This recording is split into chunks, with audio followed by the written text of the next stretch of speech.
বাংলাদেশের পলিটিক্যাল হিস্ট্রিতে for the first time রাজনৈতিক দলগুলো একত্রিত হচ্ছে যেখানে রাষ্ট্রকে নিয়ে কথা বলার জন্য, দেশকে নিয়ে কথা বলার জন্য। এটা আমার হিস্ট্রিতে কখনো এই ঘটনাটা ঘটে নাই। অতএব এই ঐক্যমত্য কমিশনে যদি কোনো কিছু একমত না হয়, এই যে আমরা বসার যে মনস্তত্ত্বটা তৈরি হয়েছে, এটাকে আমি একটা বড় অ্যাচিভমেন্ট মনে করি। এবং এটার মধ্য দিয়ে কিন্তু একটা গণপরিষদ বসে গেছে, kind of A constitutional assembly, যেখানে আপনার এই 6 জনের একটা টিম স্পিকারের প্যানেলের দায়িত্ব পালন করছে এবং সবাই ইস্যু ভিত্তিতে আলোচনা করছে এবং যথেষ্ট সবাই মতামত দিচ্ছে। এই মতামতের আপনি মানে ন্যায্যতা নিয়ে আলাপ করতে পারেন, দ্বিমত করতে পারেন, এবং এটা আমরা করিও।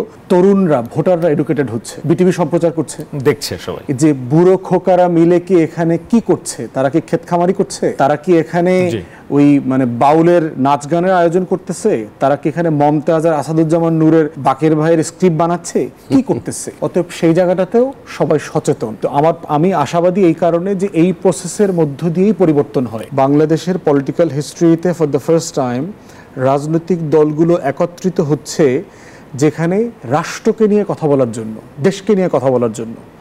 এটা আমার হিস্ট্রিতে কখনো এই ঘটনাটা ঘটে নাই। অতএব এই ঐক্যমত্য কমিশনে যদি কোনো কিছু একমত না হয়, এই যে আমরা বসার যে মনস্তত্ত্বটা তৈরি হয়েছে, এটাকে আমি একটা বড় অ্যাচিভমেন্ট মনে করি। এবং এটার মধ্য দিয়ে কিন্তু একটা গণপরিষদ বসে গেছে, kind of A constitutional assembly, যেখানে আপনার এই 6 জনের একটা টিম স্পিকারের প্যানেলের দায়িত্ব পালন করছে এবং সবাই ইস্যু ভিত্তিতে আলোচনা করছে এবং যথেষ্ট সবাই মতামত দিচ্ছে। এই মতামতের আপনি মানে ন্যায্যতা নিয়ে আলাপ করতে পারেন, দ্বিমত করতে পারেন, এবং এটা আমরা করিও।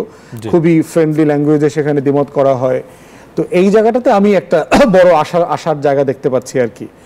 দ্বিতীয়ত যেটা হচ্ছে যে কনভারসেশন শুরু হওয়ার বেনিফিট হচ্ছে তরুণরা, ভোটাররা এডুকেটেড হচ্ছে, বিটিভি সম্প্রচার করছে, দেখছে সবাই যে বুড়ো খোকারা মিলে কি এখানে কি করছে, তারা কি ক্ষেত খামারি করছে, তারা কি এখানে ওই মানে বাউলের নাচ গানের আয়োজন করতেছে, তারা কি এখানে মমতাজ আর আসাদুজ্জামান নূরের বাকের ভাইয়ের স্ক্রিপ্ট বানাচ্ছে, কি করতেছে।